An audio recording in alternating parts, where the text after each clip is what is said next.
నీ కొరకు జీవించడానికి ఈశ్వరులు ప్రార్థిస్తున్నట్టుగా భక్తులు దేవుని దగ్గర ప్రార్థన చేస్తున్నాడు. మన జీవితంలో ప్రార్థన చాలా ప్రాముఖ్యం. దేవుని గ్రంథంలో మాట ఒకడు ప్రతి ఉదయం ఏకము జామున లేచి నేను దేవుని దగ్గర ప్రార్థన చేస్తానంటాడు. ఎప్పుడు ప్రార్థన ఏకము జామున లేదు.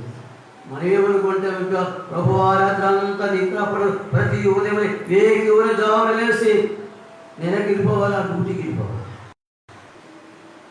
ప్రతి ఉదయం నేను పొలం వెళ్ళిపోవాలి, నేను ప్రతి ఉదయం నేను పనులు వాడుకుంటాను తప్ప ప్రతి ఉదయమన దేవుని యొక్క సన్నిధిలో ప్రార్థించే జీవితం మన జీవితంలో లేని బ్రతుకులు అయిపోతాయి. రోజుల్లో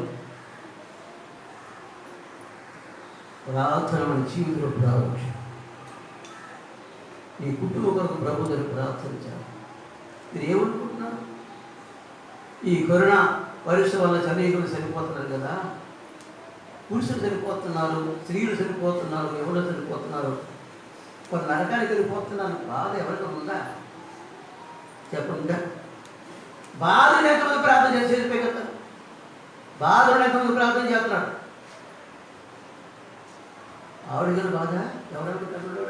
రాయలమ్మా ఆవిడకి బాధ అంటే అయ్యో ఎంతమంది నరకాలకు పోతున్నారయ్యా, ఇంతమంది ప్రాణాలు పోతున్నారయ్యా బాధ కలిగి ఆవిడేం చేస్తుంది? అమ్మ రాయలమ్మ ఏం చేస్తున్నావు? ప్రార్థన చేస్తావా? ప్రార్థన దేవుసుకోవాలి. ఇక్కడ ఉన్న వాళ్ళు ఏం చేస్తున్నారు? ఆడిపోతే నాకెందుకనే జాగ్రత్త అనుకుంటున్నారు. అది కాదు. నీవు రక్షించబడి నీవు ఇతర రక్షణ కొరకు ప్రార్థన చేయాలి. నీవు రక్షించబడి నీవు నీ భర్తను మార్చుకోవడానికి ప్రార్థన చేయాలి. నీవు రక్షించబడిన జీవితంలో నువ్వు మోక్షానికి వెళ్తే నీ భర్త నరకానికి వెళ్ళిపోతానే ఆలోచన నీకు ఎప్పుడైనా ఉందా? నిరీక్షించబడిన తర్వాత నీ బిడ్డలు దేవస్థలు ప్రభువు నమ్ముకోకుండా జీవితంలో జీవించే ఆ నరకానికి పోతాడు ఆలోచన నీకు ఎప్పుడు ఉందా? ఆలోచన ఉంటే ప్రతి తెల్లవారుజామున లేచి నీవు నీ బిడ్డల కొరకు ప్రార్థన చేస్తావు. ప్రతి తెల్లవారుజామున లేచి నీ భర్తకు ప్రార్థన చేస్తావు. ప్రతి తెల్లవారుజామున లేచి నీ యొక్క ప్రజల కొరకు, నీ బంధువుల కొరకు, నీ గ్రామం కొరకు, సంఘం కొరకు ప్రతి ఒక్కరికి ప్రభు దగ్గర ప్రార్థన చేస్తావు. ఏముంటే నీ భారం ఉంటే దేవుడికి స్తోత్రం. ఈనాడు దేవుడి బిడ్డలకు ఎలా ఉందంటే ఒక దైవ సేవకుడు అన్నాడు సంఘానికి విశ్రాంతి అన్నాడు. ప్రసాద్ దేనికి సంఘానికి విశ్రాంతి, దేవుని బిడ్డలకి విశ్రాంతి అంటే ఏంటి? ఇంకా ప్రార్థన లేదు.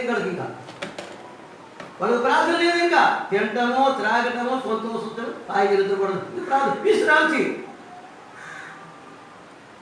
ప్రభువులు ప్రియులారా, దేవుని బిడ్డలు ఎప్పుడైనా విశ్రాంతి కోరుకున్నాము అనుకో మన బ్రతికి విశ్రాంతి అయిపోతుంది. దేవుని ఆరాధన విశ్రాంతి కోరకూడదు, దేవతలు ప్రార్థించాలి. నేను దేవుని మందిరం మనుషుడికి అన్యంత ఎక్కడికి వెళ్ళినా భయపడదండి. ఈ పరిగమ లోకమేంటి కానీ మీకు నాకు నేను ప్రభువు నేను రక్షణ పొందక ముందు ప్రభు నా రక్షణ పొందాను. నేను ధర్మం నాకు లేదు. అలాంటి పరిస్థితుల్లో నేను నా చిన్నతనము నేను ఇంట్లో బయటకు రావాలి. మా అమ్మని తీసుకొచ్చేవాడు. మా అమ్మని తీసుకొచ్చి బయటకు రావాలంటే కానీ సినిమా వెళ్ళిపోవాలంటే ఇక బయట స్నేహితులు ఎక్కడైనా ఏదో జరుగుతుందని వెళ్ళిపోవడం భయం లేదు. అలా వెళ్ళిపోవడది. సినిమాకి వెళ్ళిపోవాలంటే 6 మైళ్ళు 12 మైళ్ళు దూరం సైకిల్ సినిమాకి వెళ్ళిపోయేవాడు. నాకు భయం ఉండేది కదా. ఎక్కడ భయం? ఇంట్లోంచి బయటకు వస్తే భయం.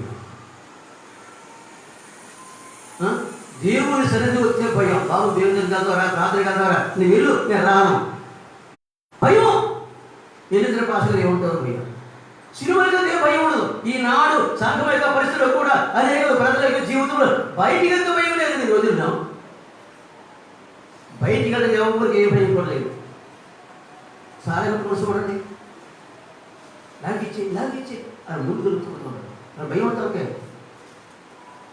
రే గొడవ వలసి వచ్చేది తర్వాత వదలదు నువ్వు నెగితే అక్కడ భయం ఉండదు. మార్కెట్కి వెళ్ళండి ప్రజలు, మార్కెట్కి వెళ్తే భయం ఉంటుందా?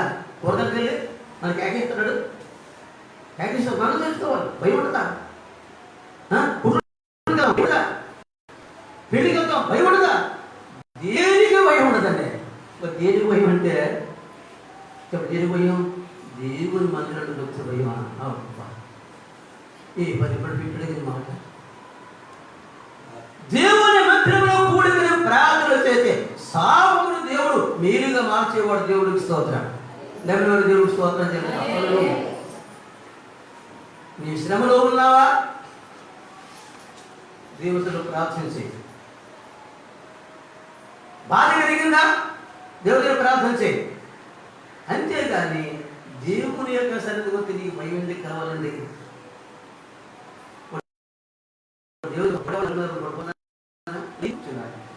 మాసులు పెట్టుకున్నారు, మాట్లాడుకోవట్లేదు, వాక్యం వెళ్తారు. మీ కలిగిన బాధ ఏంటో దేవుడితో చెప్పుకుంటారు. దేవుడికి స్తోత్రం. మీరే కాదు, నేనంతే. నా కలిగిన బాధ ఏంటో ఈ దేవుడితో చెప్పుకుంటారు. నేను నీతో మాట్లాడుతుందా? ప్రభువులు ప్రియులారా, మన శ్రమలు దేవునితో చెప్పుకోవడానికి దేవుడి సన్నిధికి రావాలి. మనము దేవుని సన్నిధానంలో ఒక నిరీక్షణ కలిగిన ప్రభు దగ్గర ప్రార్థన చేస్తే దేవుడు తప్పనిసరిగా మన జీవితంలో మేలు చేయకుండా ఉంటాడండి. లోకములు మనుషులు దేనికి భయపడలేదు. ఈనాడు దేవుని కూడా ఏమైపోతున్నారంటే లోకానికి భయపడలేదు. దేవుని సన్నిధికి రాకలి మనకు భయం కలిగి మన స్వాతంత్రాన్ని పాటు చేసుకుంటున్నాం. దాని జీవితంలో శ్రమలో కలిగిన కాలంలో దేవుని దగ్గర ప్రార్థన చేశాడు. రాత్రి వేళ ప్రభు దగ్గర ప్రార్థన చేస్తాడు. శిశువులు ప్రభు దగ్గర ప్రార్థన చేస్తాడు. దేవుని బిడ్డలారా, ఈ శివదినాల్లో మన జీవితంలో ప్రార్థన ప్రాముఖ్యం. దేవుడు మనం భయంకర జనంగా ఉన్నాం. నాకు కొన్నిసార్లు చాలా బాగుంటుంది. నేను ఒక సంఘటన జరిగింది. మా అబ్బాయి అన్నో కోడిపిల్లలు పట్టుకొచ్చాడు. ఆ కోడి పెట్టుకొస్తే